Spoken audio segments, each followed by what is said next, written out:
Out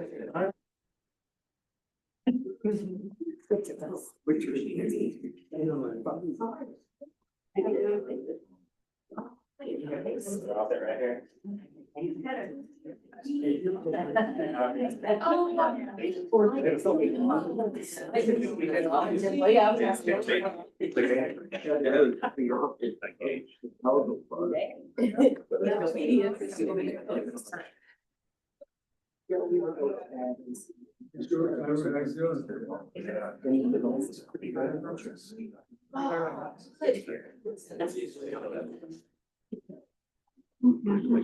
Does that need to be announced? Yeah, you have to read the name of who's going in there, but since they can't just say her name. Okay. But she didn't make that mistake. Okay, we'll call the meeting to order.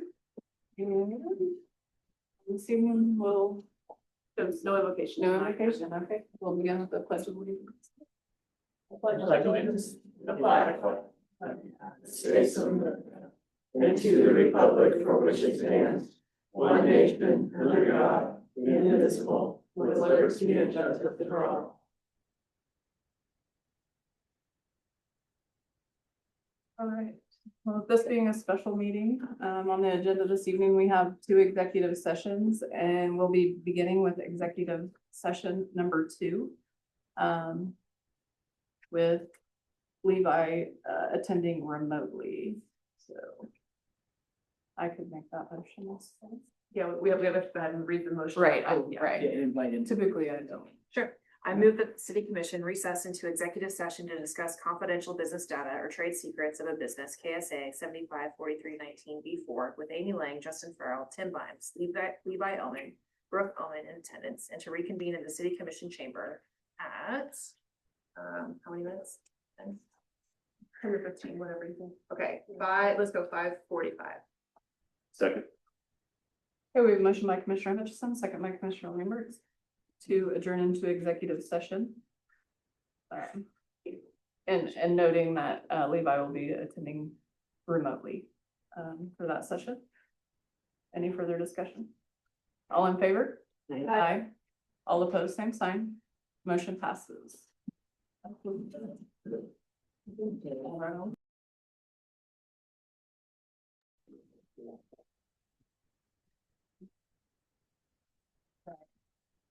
Yeah. Will that not be on the original numbers? That would be the thing we're voting on, the way forward.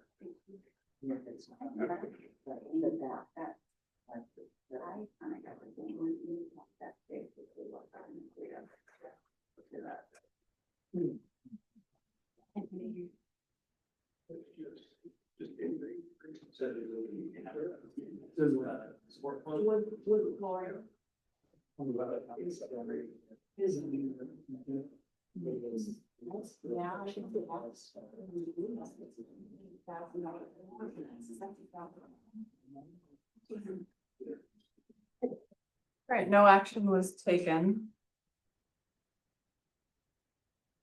So Mayor and Commissioners, following discussion in executive session, we would like to present to you for approval development agreement between the city of Concordia and Levi and Brooke Omen for Lot 2, Block A, St. Joseph subdivision. This will be a lot on the south side of Sunflower Drive, which is one of our custom lots. The owners will commit to building a new home pursuant to the plat covenants. And make sure that they start construction within 24 months and complete within 12 months of starting construction. And then we, as the city, agree to provide all of the infrastructure at no additional cost. Recall that we've already done that piece of it. So these are very, Lot 2 would be at no cost to the Omens for the St. Joseph land pricing policy that you established back a couple of years ago already. So we followed through with that. And then they will agree to maintain compliance with the plat covenants and maintain a good standing on their property tax payments as a result of this. This would be our second lot that we would sell to a custom home and to be able to complete that St. Joseph subdivision. So we would appreciate your approval of this development agreement this evening. I'd like to make a motion to approve the development agreement between Levi and Brooke Omen and the city of Concordia. Second. We have a motion by Commissioner Hutchison, second by Commissioner Wentz to approve the development agreement. Do you have any further discussion? All in favor? I All opposed, same sign. Motion passes. move that the city commission recess into executive session to discuss confidential business data, trade secrets of a business, KSA 754319 P4 with Amy Lang, Justin Farrell, Tim Vines, Clay Teal, and Kristen Teal in attendance, and to reconvene in the city commission chamber at 5:55.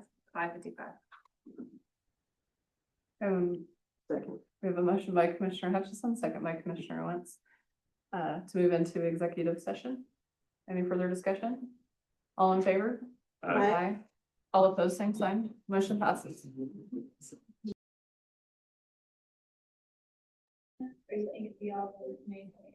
I think.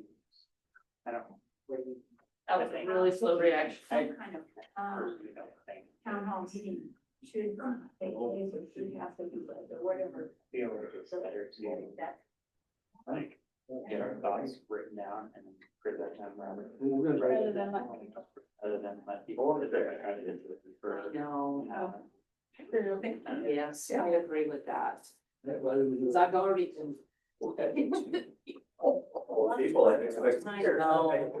And I know, I end up laughing. I just, you know, it's after they. Yeah. We walked straight out on the bus. It was hard. It was some of the smoothest we've ever had. That you're lucky. Yes. Okay, no action was taken. Mayor and Commissioners, again, we ask for your approval of a development agreement, this time for Lot 3 and Block A of the St. Joseph subdivision, an agreement between the city and Clay and Kristen Teal. Very similar to the previous agreement, the Teals to qualify for a free lot under the St. Joseph land pricing policy and have agreed to build a home that would be in compliance with the program and with the plot covenants that are listed out there at St. Joseph subdivision. Same thing, that they would start construction within 24 months and complete it within 12 months after they start construction. Again, the city wouldn't commit to anything more than what we've already provided, which is the existing infrastructure there. And the Teals commit to maintaining good standing on current and future property taxes with the property. So happy to answer any questions, but would ask for your approval of the development agreement this evening. I would make a motion to approve the development agreement between Teals and the city of Concordia. Second. We have a motion by Commissioner Lambert, second by Commissioner Hutchison to approve the development agreement. Do we have any further discussion? All in favor? Aye. All opposed, same sign. Motion passes. Congratulations. All right, next on the agenda, we have a discussion and update on the Community Activity Center. Mayor and Commissioners, we had called this special meeting to address the development agreements. I want to take the opportunity to visit with you a little bit about where we were at with the Community Activity Center, especially since our next meeting won't occur until November 5th. So a little bit of an update. Grant application prep continues, and we intend to submit those grant applications if the sales tax vote is successful, because many grant applications, as you're aware, require some form of a local match. And so having that commitment from the community for that much money helps us out with a lot of those grant applications. You can also expect to receive and consider a naming rights policy at the November 5th meeting. It'll be written for all of city facilities, not directly just for the Community Activity Center, but it's something that we would want to have in place.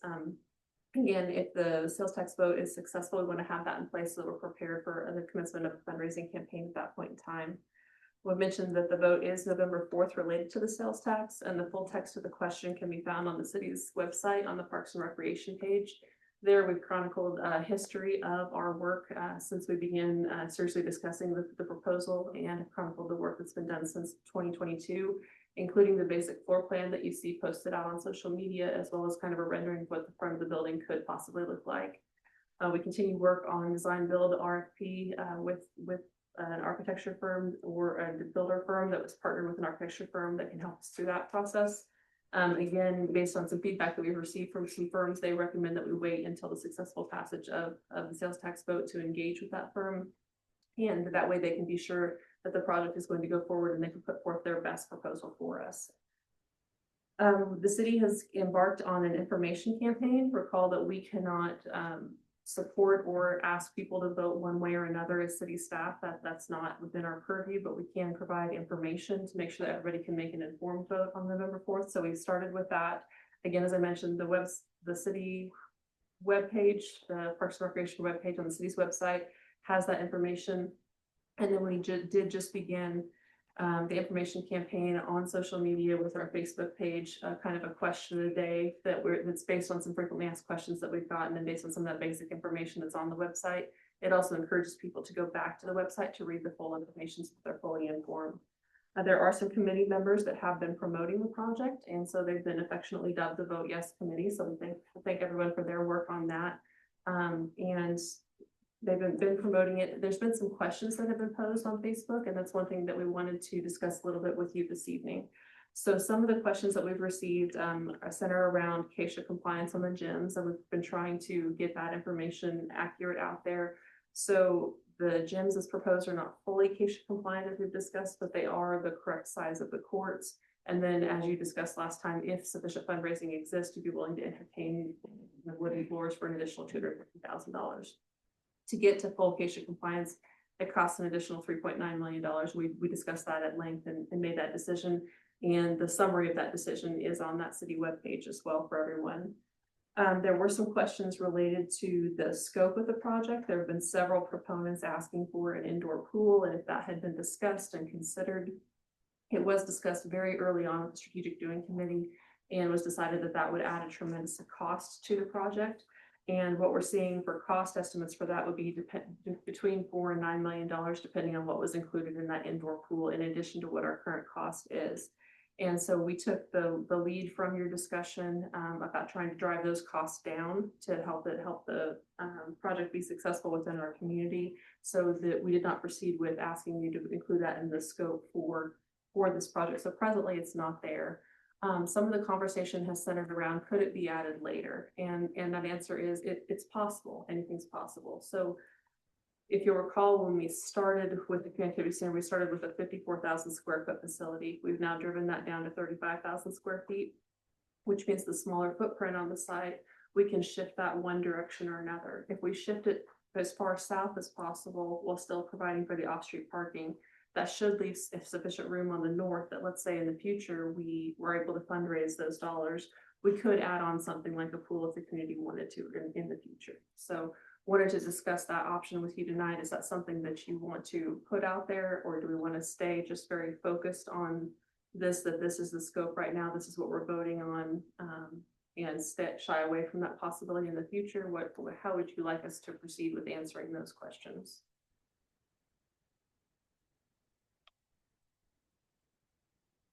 I think we came to a discussion on scope, and anyone who is interested in that conversation has had ample opportunity to participate in those conversations and the strategic doing process. They've had opportunities there. So, chasing down every question that pops up on social media, I'm not sure if that's necessarily a good use of time. I don't know. Those questions have been addressed. So I guess I'm not understanding what is needed more. Yeah, it's just the question out there of why couldn't this be added? So, I mean, addressing that, as you said, yeah. Yeah, about cost. I mean, for $8 million, then we could probably have totally CASHA approved gyms and a pool. But we were trying to minimize the cost. Yeah. There's that, and then we did have the public hearing on August 13th, and we've been discussing this for several years now, and a lot of discussion at commission meetings, which are open to the public, and I feel like the commission does a great job being open with the community and available and accessible to the community as well. So, so stick to the scope as we've had it, and if there's questions, we can have conversations with those individuals or that. I don't have a problem with everything passes. Building it so it's situated so you could add something later. But that decision doesn't need to be made tonight. No. You're saying that based on the way that it would be built anyway, the additional parking could potentially in the future, if it was desired and there was funds available, be a pool in the future, separate from. No, so the way it's being envisioned right now is that the intersection of Seventh and Cloud Streets at that corner adjacent to those streets would be parking, and then to the north of that on Razor Field would be the building. So the back side of the building would face Sixth Street. So the primary entry would come in off of Cloud or Seventh Street. Parking would be adjacent to Seventh Street. So if we kept that as far south as possible, then on the north side of the building, adjacent to Sixth Street, you could add on something else in the future if you wanted to add on more, if funds were available at that time. So we wouldn't sacrifice off-street parking to build something in the future. There would still be green space that we could use. That doesn't affect our plans right now. Correct, correct. I think consistency and communication of the scope is going to be real important to maximize the opportunity for this to pass. I think if we start, yes, I think that there are additions that are possible solely due to attributed to private donation. But in working to be a good steward of the sales tax, if it were to pass, this is what the sales tax will be able to support. And we don't want to do anything that would be in excess of that. And so if we do have a private donor that wants to support the facility through an indoor pool, I think we would gladly entertain that conversation. But I think for the vast majority of folks who are going to be going to the pools, having a good idea of what they're voting for is going to be really important, right? Because I think there's concern that if I think that this scope could go a whole lot more than what I think I'm signing up for, then I'm more likely to not be in favor of it. And so if we really want to keep this and maximize the opportunity for it to pass, this is what the sales tax is going for. And this is what we are supporting within that scope. And this is the maximum that we are able to do with that limited fund. And I agree with you, transparency is very important. I mean, we definitely don't want to give the illusion that we are promising more than what we can deliver. We don't want to give the illusion that things could be so fluid as to change and then people feel like they didn't get what they voted for. Right.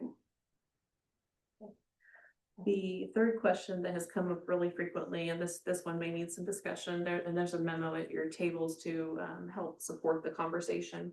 The question relates to what is it going to charge? What am I going to be charged to use the facility after it's constructed? What does the fee structure look like? That's something that we haven't brought to you for discussion, and if that was intentional, we wanted to see if it was going to pass first, but that's really become a big point of discussion right now, and we want to make sure that we're answering that one appropriately.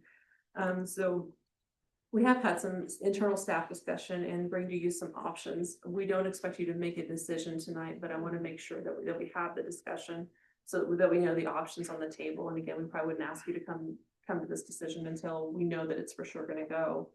So one option would be to make the use of the facility free for all residents while the 1% sales tax is in effect. And then that would allow us to gather better estimates of revenues over the time that the sales tax is in effect, so we can see what kind of revenues are we going to generate. Were our expenditure estimates accurate? Are there any gaps that we need to fill in from one way or another, and how are we going to fill those? So, and I think that's important. And where we had talked about this being a 10-year limited special use sales tax, we're basing or considering having that 10-year time frame to figure that out is great. I know the commission's discussed that if we raise sufficient funds, we can sunset that sales tax early, and I think that's important to keep the forefront of everybody's mind too. But it is going to take some time to even out operations and what that's going to look like. We should be able to figure that out in less than 10 years, but being able to give some time for that would be good. Figured into the 1% sales tax is enough funds for maintenance and operations as we have it estimated for on an annual basis. If you recall, we talked about expenses for maintenance and operations being $178,000 a year. And then the sales tax, we would expect to generate $200,000 a year that we could put toward that maintenance and operations. So while the sales tax is in effect, we know that those expenses are covered, but we also want to set up this fee structure such that it's going to be successful for us. One of the conversations that has been had is that when people help contribute and help pay for something, they genuinely want to take care of it better in the long run. When something is available for free, I know what we see, especially at our parks, for example, that are open access, is a lot more vandalism than at a facility that has a fee for service and has some supervision associated with it, like the pool, for example. So that's one option, would be free while the sales tax is in effect. Another option would be to charge a fee for non-residents that may be more than a fee for residents, or maybe there's a fee charged for non-residents, but there's not a fee charged for residents. So that would be one option for a daily use fee. And we could consider residents to either be those that live within the city limits of Concordia, those that have a 66901 zip code, which could encompass some of those that live outside the city limits of Concordia, but still within the zip code. Perhaps it might be those that have enrollment status with USD 333, which could capture an even greater population, be considered residents, because if they're enrolled in town, the thought process is they're here every day and they're acting like a resident. So those would be some options. Another option that we've discussed, and this associates with the use of some kind of an ID access card. So as Chris talks with his counterparts at other facilities about how do you manage safety and access control, a lot of them tend to use some kind of an ID card system. And that way, when somebody walks in, they scan their card, they could say, yes, in those instances, yes, you paid your membership, yes, you're in good standing, you can be in the building. It also tells us who's in the building at what given time in case there's an incident that happens. It also can help us out if we have behavioral issues. So for example, at the pool, sometimes we have some behavioral issues that require us to tell that person, I'm sorry, you can't come back for a week, or you can't come back for the rest of the summer. If those behavioral issues happen at this facility and somebody has an ID card access, that will help the person staffing the front desk know that yes, that person is not supposed to be here for a while. They need to have their time out and then they can come back, for example. So that could be helpful. So one of the options was perhaps there's a small initial setup fee for that card. Maybe there's not a daily use fee for anybody, but let's say we charge everybody $10 for this lifetime access ID card, just to cover the cost of setting up that card, and that's it. It's an easy cost recovery, but there's no other fee on top of that. Another option would be just a flat daily entry fee. So this could be compared to our pool, or if you go to some other water parks where they don't offer any kind of discounts whatsoever. I'm thinking the Clay Center Aquatic Center, for example, it's $5 entry fee when you go there, no matter what your age is, no matter if there's a membership fee or not, it's $5 to get in. So one option could be just a daily entry fee for everybody. So those all relate to possible daily use fees. So think of if you wanted to come in and play a pickup game of basketball, pickup game of pickleball, you wanted to come in and use the walking track, you wanted to bring your kids in to use the tot lot, that's what daily use would look like. The other half of the fee structure has to do with rentals. So if you wanted to have exclusive use of an area for a certain point in time, that would be a reservable space. And like many other facilities, we would expect to charge a reservation fee associated with that. And that's because now we're limiting the use of the public and the access to that space. So we want to make sure that everybody has fair access, and that's one way to put it. And there is a cost associated with people using a space. We're using additional toilet paper, paper towels, soap, cleaning supplies. We're using additional electricity, we're using additional water. So there is a cost associated with having spaces being used. So with that, just kind of open it up for some feedback, just conversation starters, anything in here that jumps out at you that you really like or don't like, and that'll kind of help us to shape a policy that we would bring back to you at a later date.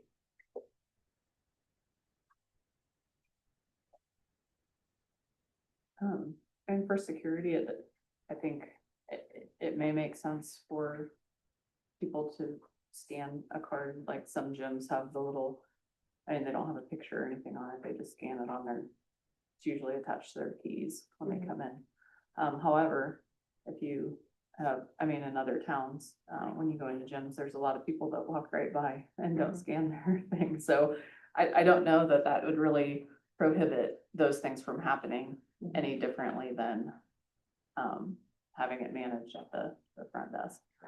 And there's additional costs associated with having those cards, which I understand is probably the reason for the idea of the $10 fee for a card or replacement cards, which does make sense if we go that route. There has to be some type of I guess it needs to be a safe place for people to go. So however we can get that to happen, should the sales tax, vote pass, then that's, I'm not opposed to a key card or something like that for people to scan, although they oftentimes get bypassed, I guess is my thinking there. I think the feedback that I get and understanding, I guess, the structure of, and looking at, you're right, that a lot of places that have aquatic centers attached do charge daily use. Typically, there's not any daily use associated. I have seen places that have, fees for like much lower fees for residents. Or, you know, maybe within residents of Concordia, residents within 66901 or, USD 333 enrollment status, something like that, having, a minimal like membership fee annually, versus, you know, maybe like a day pass for visitors from Arkansas or something like that. They're coming, just want to come play basketball for a day and pay $5, but because it is for the community and it has to be supported and it has to be funded. So after this 10 years is up, I do believe that most people do not want that to cause a property tax increase at that time. So what could we do on the front end to keep that from happening on the back end, to be able to support the maintenance of it and the position that has to be created for the long term? And that's just a question. I don't have the answer to it necessarily. Mr. Jacob? With public comments. Yeah, probably just stick to the 3 minutes or less timeline that we traditionally do. But I do want to say that this is part of my Vote Yes committee, and I have been elected president of that committee, so here I am. We just want to first thank everyone that has taken part in creating the proposed plan for the Activity Community Center. Amy, Chris, Brenda, and everyone else. The amount of work and dedication that have gone into this project is incredible, and I am grateful, as well as the people on my committee, for the time and the effort that you've put in. I wholeheartedly believe that we truly want this community activity center to pass, and I feel like to have it pass, we need to know what the fees are going to be. That's what I hear from people. Why do I pay 1% sales tax and then I'm going to be charged to go into the facility? So I just feel like we have to let people, voters, know that it is affordable, because I truly believe that if the voters don't know that, we're just not going to get the yes vote. So in my heart, I feel like we have to let them know what the fees are. And I would truly appreciate, as well as Brenda and my committee, if you guys could make a decision. And I know, Amy's threw out all the possibilities out to you, and I know probably from what I've heard that that's not going to happen, but I just truly believe that if we don't have a decision tonight as to what we're going to do for fees for this community activity center, that the vote will not go our way. So I'm basically begging you to make a decision tonight so that we can spread the word and we can get the true information out there, and we don't have to listen to the people that, think it's not affordable to the people in our community. So being the face of that campaign, and people asking you that question, have you guys discussed also what you're hearing as far as what people are willing to, are people open to the idea of paying a fee to use this when they're paying the sales tax? I mean, you have those people who will pay a fee, a minimal fee. But I hear, we live in a town that we have a lot of low income people. They can't, this is what I'm hearing, they can't afford the fees if they're, $3, $4, $5 to get in, and their kid wants to go every day, they can't afford that. So yeah, I'm hearing a lot of that. I hear a lot of, well, you're gonna take my 1% sales tax, why do I have to pay to get in? And we know, we've got information from other cities that have these community centers, and they say, we started out charging, and then it just got, there was too many administrative fees, I guess. They're paying out too much in administrative fees to even figure out who, this person pays, or they have a membership or what have you, and they end up just making their facility free to people in their community or their zip code.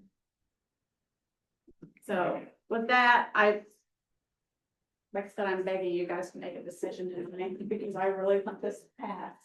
I think it's something our community needs desperately. Commissioners, do you have any feedback? I don't have any idea how we would make that decision, honestly, at this time. We don't know what our expenses are gonna be. You projected 178,000 a year. Mhm. That's for the first year, I assume. It's gonna go up from there. Yeah, well, I mean, we've projected it hopefully conservatively so that it stays right around there for several years. But we don't know how many hours this place is gonna be open. It was based on a certain number of hours being operated during the day, so, and I'm sorry, I don't have that information right in front of me, but it was based on a 7-day-a-week operating facility with a certain number of hours each day, and it was based on a certain level of staffing, 1 full-time and several part-time. It encompassed custodial duties. It figured in utilities expenses, it figured in supplies expenses, and that's what we based on the budgets after talking with 10 other facilities across Kansas that operated with similar scope. So I don't disagree, Chrissy. I just, the challenge, I don't know at what point we will have access to that information. That it's something that, as we're planning this, as we're proposing this, that we need, we're gonna have to make a decision sooner or later. I don't necessarily know that we're gonna gain more of the information that you're talking about in the next 6 months or year. And so I think that it would make sense to make call one way or the other and say, this is what we're gonna do, this is how we're gonna move forward. We have been given that information. We have a ballpark of what the budget looks like. We're not gonna, I mean, we can get as close as we can through those estimates, but until we turn the lights on and get our first bill, it's hard for us to gauge that. I think we can get really close. I think we are close to having an idea of what it's gonna cost for us to run this. And I think that those costs need to be considered as part of the funding that we know would be there if this were to pass. And we need to be making decisions based off that information. There's opportunities for grants, there's opportunities for private donation, there's opportunities for a lot of things. But what we have a greater opportunity to bank on if this sales tax passes are those numbers. So I think that we need to be moving forward with that being our foundation of information. I also would agree that if I'm paying for this through my sales tax, that's my admission fee.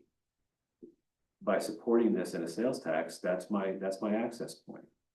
I am paying for admission. I pay for it at Walmart. I pay for it at Ross. I pay for it at the restaurants. And so to increase fees takes us more away from being a community center, because one of the primary concerns are the income restrictions that people have.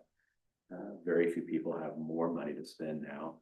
And so being able to offer something to our community that does provide recreational offerings that they are supporting through their tax dollars is something that will, I think, make it more passable. Whether we have a key card that tracks access or not, I think that's also something we need to consider as part of our cost of operating. Because this is a community center that we are putting forward. And so if we want to have different measures, are we going to charge people when we need to change the locks? And that's part of our operating.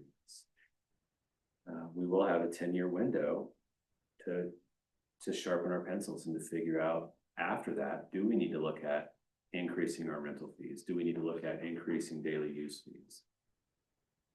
But I also don't want to set people up to where they're going to have this for 10 years and then we're going to that this is part of what we need to be figuring out moving forward. I don't know that we're gonna have that idea answered. We're not gonna have more information to make that decision, even after you have a year of operation.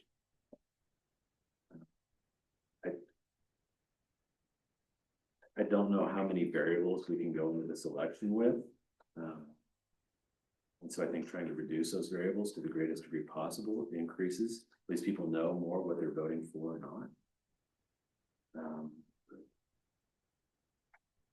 So I can appreciate wanting to have that knowledge going into this election. Makes sense to me. And if this is something we want to do, then we need to do it. And I think that needs to be on the city to make it happen.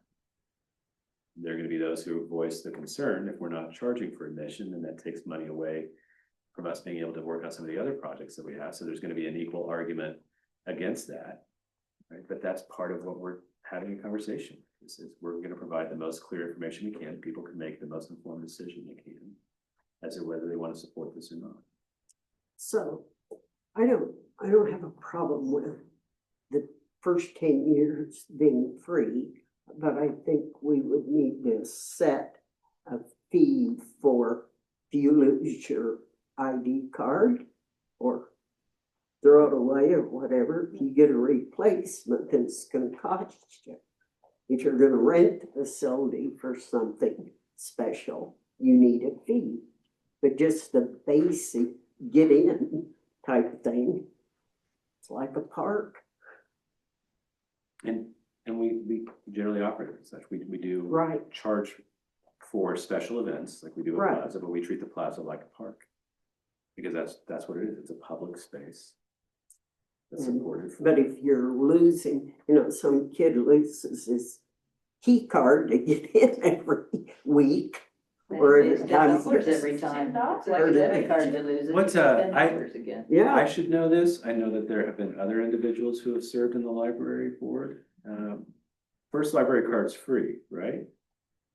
I don't think I've ever had to pay for a library card. No. Have you had to pay for a replacement card? No, but I've had to pay for replacement books. I think that the, Right. one of the local gyms, I believe, it's $15 for a key card for access to the gym, but that's slightly different because those allow you access to get in and out on your own without having somebody at the desk.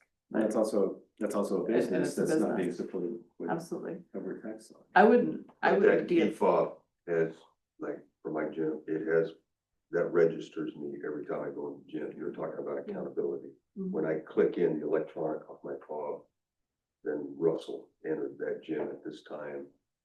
And if I lose it, I just pointing that out. I mean, paying, if you are a habitual loser of cards, or if you're, giving it out a lot, I don't see that it's unreasonable to charge after maybe the first replacement for whatever the cost that we're incurring for it would be to keep people from doing that. I definitely am not opposed to that. I'd be curious, which we don't know right now, how much do those systems cost and how much do those cards cost?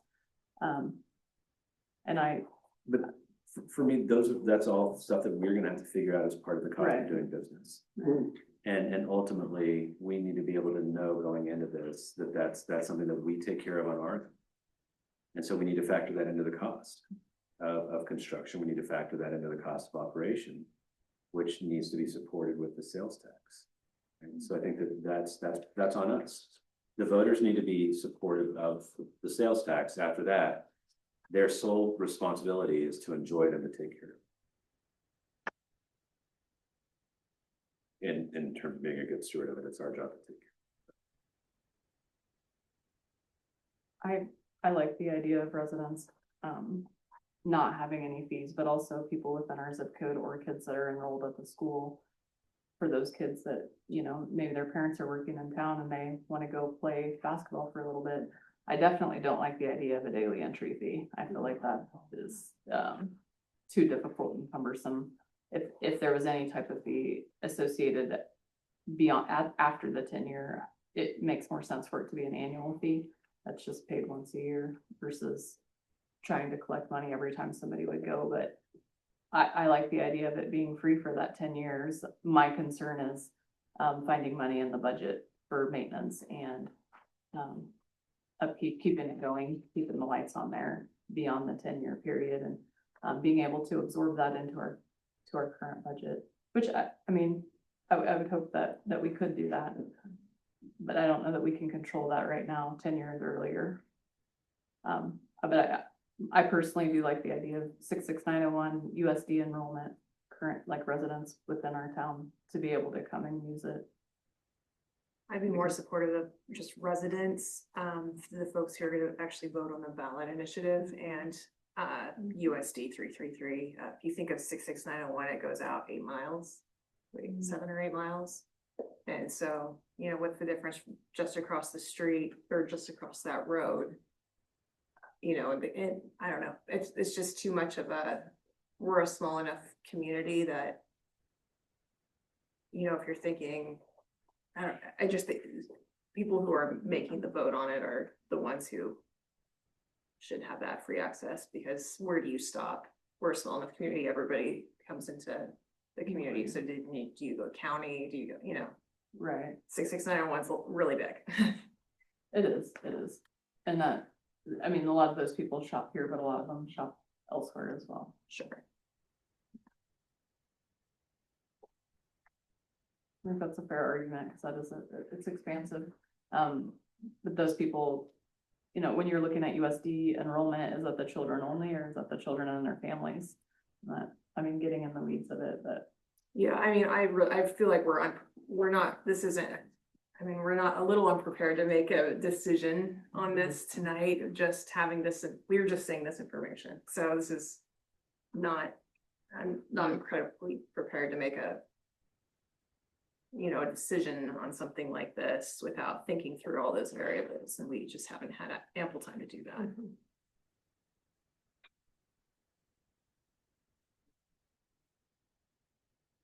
I mean, those granular details, I mean, Right. I think I'm prepared enough to say, you know, definitely residents, but, you know, outside of that, I think that what, if I'm hearing you correctly, so don't hesitate. To make a decision that if you are a person that has the capacity to vote for this, that we're comfortable saying it, that for the very least 10 years, that it's free use. yes, Right. yes.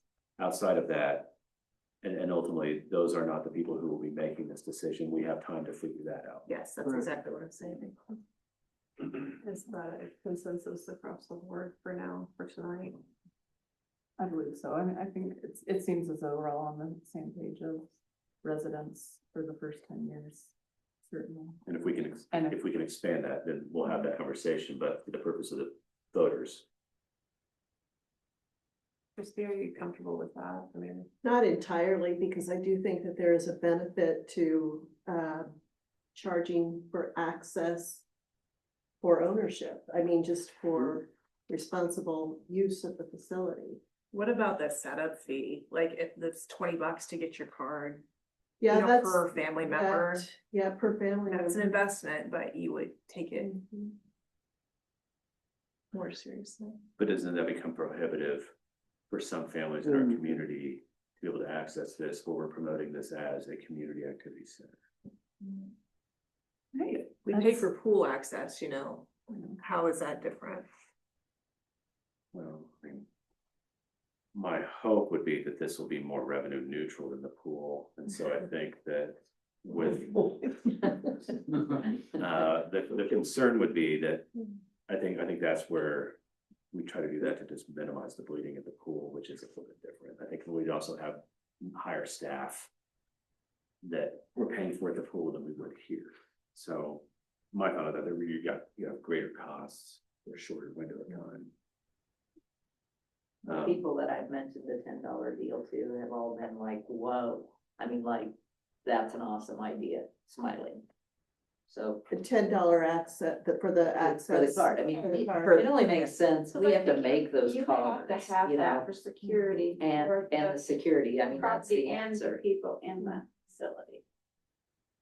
And obviously, I would talk to I everybody, would but think that people would expect to pay that at the Something, very yeah. least. That's like. And I don't know about $10, but you know, the amount that it costs.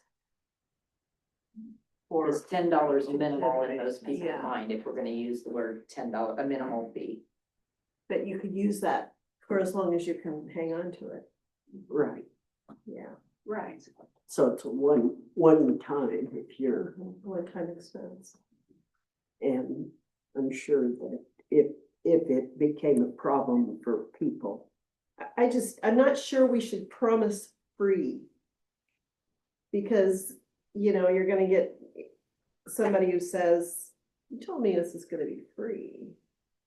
And if we're gonna charge 10 or 15, $20, whatever, for the card, I don't think I think that's being disingenuous, perhaps. But you could do $10 lifetime fee, or you didn't have, you do a $10 fee for 10 years. I mean, you could do your 10-year. You could also set it up as a deposit. Well, that's a thought. The challenge is there are so many of these variables that, I mean, we are real deep into the weeds. It's a very fair question. But we can talk about the nuance and the risks associated with if we don't charge it, what liability do we have if we do charge it, if we charge it this way, if we charge it that way.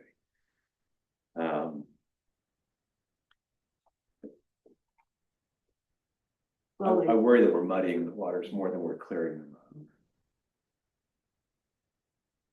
up. And what is free? It is free to use it, Christy, but it's not free because you're charging me sales tax, so I'm already paying for it. I mean, how people define it, how people look at it. From outside of the city limits are also paying for it, so, you know, I just almost think that's a no argument. Disagree. So you suggest. And I would say you've probably got consensus. But we probably need, I think we need to charge for the key fob or whatever. It seems that we need more information about how much that program is and how much it costs, and if it's is it already part of this $178,000 maintenance and operation fees that were thought to already have for the year, or if that's any type of an additional significant investment. I would assume probably, or hope that probably within that security cameras, as are at the pool and the parks, are already part of that.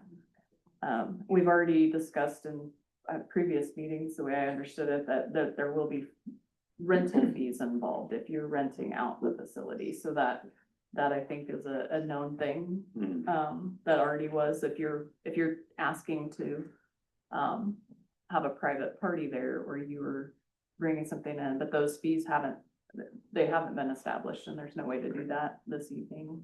And Yeah, no, we would have to bring that back to you as part of a fee structure, so later, but definitely not prepared for that.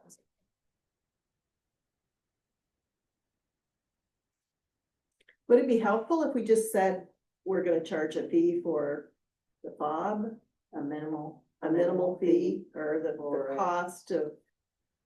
I mean, I'd be comfortable with that if we could say that much. Perhaps there'd be some opportunities for scholarship. And Yeah, that's a good point. I was thinking that too, that there'll be families that can't afford $5 per kid. They've got 4 or 5 kids.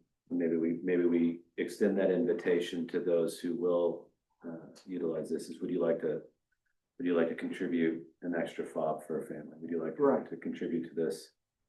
If we are looking at being able to source some of this through private donation, that might be an opportunity for some folks who aren't able to do a lot, or who can, but would like to also do this, where they see the value in being able to sponsor family of 4 fobs. So just put this onto my fee, and you can add that. Again, I think there's a lot of opportunity for this discussion, but to try to provide the information that you're looking for, that you can share for people that are asking these questions. Let me try to keep it as simple and straightforward.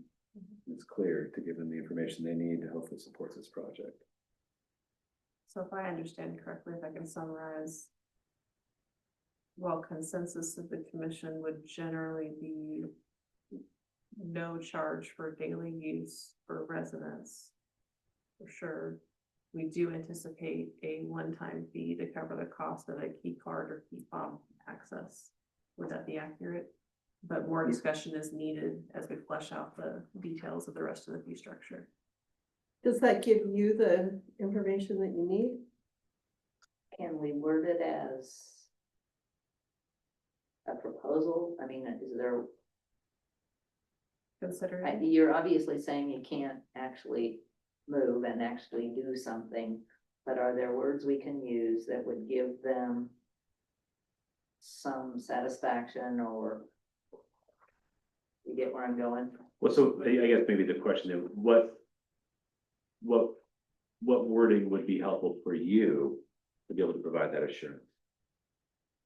I mean, I'm not The trying to. I commission get that. showed favorable interest in, or something along those lines of charging a minimal fee to get an ID card, and whether you say lifetime or for 10 years, something like that. Something that I could say that would be, being transparent, would be the truth, that was favorable, I don't know, something like that, I think that's what we're saying. Okay. That we're not pursuing a daily fee. That we want to make this accessible to, at the very least, those who are voting on this. That there most likely will be the most minimal charge that we can for an access tab. I don't know if people get weird about ID, but an access key. But the details of that will need to be ironed out as we identify those systems, but that we really want to work to whatever degree we can to minimize restriction, to maximize access to this for our voters. So that's what you feel like you want to do, but you have to figure out the details later. At this point, I think that it would be fair to say that we're not intending to charge a daily fee. Yeah. And that's for Residents resident. for 10 years. For anyone who's voting on this, Okay. Yeah, yeah, For the life of the sales tax, because And that may not be. Well, 10 and years. that might not be a full 10 years, but we still, that our intention Even for if the it's life of the shorter. sales tax is to not charge a daily fee for this. okay, for the life of the Say sales 10, he said. And to what you had said earlier, Amy, I would just omit the one time, because that hasn't been ironed out either. Like we talked about the habitual losing of it. I mean, if that would need to be addressed, then that. I just would omit that, like a minimal fee for the key fob or secure entry. For the life of the sales tax. So the commission favors no daily fee for use by residents for the life of the sales tax, and to charge a minimal fee for a key card allowing access. Access to that. Perfect. Now, Do we write that down. access Got it. during. Okay. During business hours, During business hours, yes. or operating hours, yeah. It won't allow access when the gym's not open. That's good to discuss that. That's good. Okay, we've got that down. Those were some of the questions that we were hearing very frequently. In addition to the information on the city's website, we have developed a frequently asked question sheet that's also posed there that kind of helps to address some of those, so we can add this to that sheet. Is there anything else, commissioners, that you guys are hearing in your conversations out there that we want to make sure that we discuss, so that we can make sure that city's putting accurate information out and Vote Yes Committee's putting accurate information out about the facility?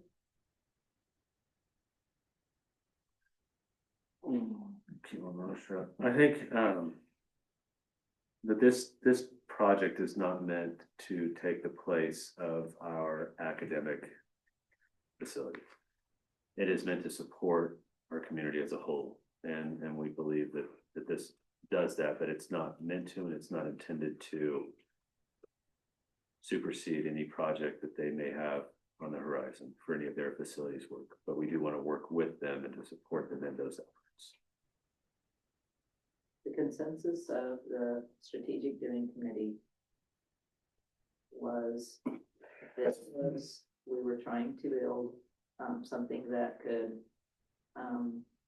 help the most people and provide the most services that we could with a reasonable cost. Once these were done, so that's what we landed on, that's what you guys recently agreed.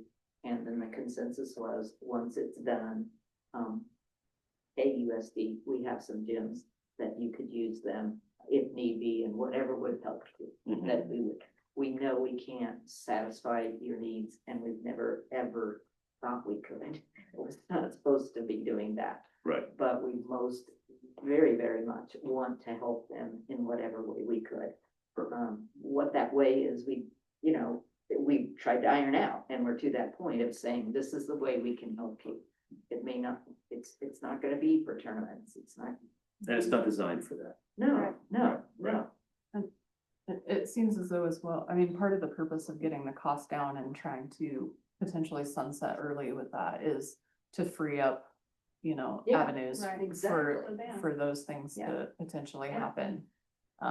So getting the overall cost down, hopefully getting private donations and ideally sunsetting early. Right. All of those things are That to would be support perfect. multiple things happening in our community. This is just one of the Right. many things that seem as though they could enhance the health and vitality of the community. Exactly. Okay, so no further discussion involving the senior center. Then can I entertain a motion to adjourn? Second. I have a motion by Commissioner Huff, second by Commissioner Lamberts to adjourn the meeting. All in favor? Aye. All opposed, same sign. Motion passes.